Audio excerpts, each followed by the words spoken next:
Google has been showing off its work on driverless cars for a few years now, but up until this week, those vehicles always used a human driver or two for backup.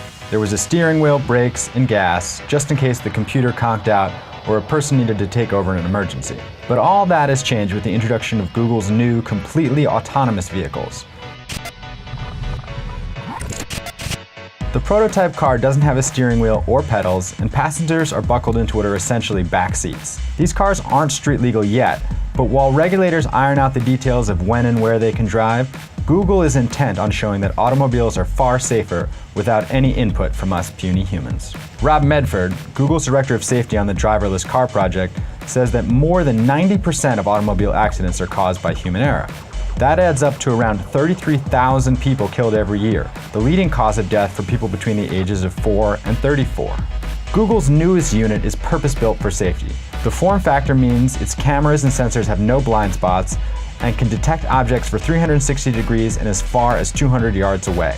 The all-electric vehicle tops out at 25 miles per hour and has a front end built of soft foam, tweaks Google hopes will cushion any pedestrian struck head-on by the car. The company acknowledges that an accident is inevitable, but says collisions will be far less frequent and less dangerous than with humans behind the wheel. Google has been putting its first generation of driverless car systems through a series of tests on city streets around Mountain View.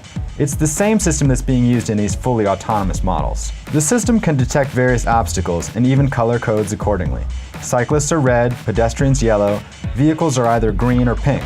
The system so far can detect cones, construction zones, railroad crossings, and yes, it knows when a bicyclist raises his hand to change lanes and then changes his mind at the last minute. Google wants its cars to drive as if a human were behind the wheel, to slow down going into a turn, or to inch up at a four-way stop as a way to indicate it wants to go next. For now, Google's totally autonomous cars are operating just on a closed track, with plans to eventually expand to city driving in Mountain View if and when they become street legal.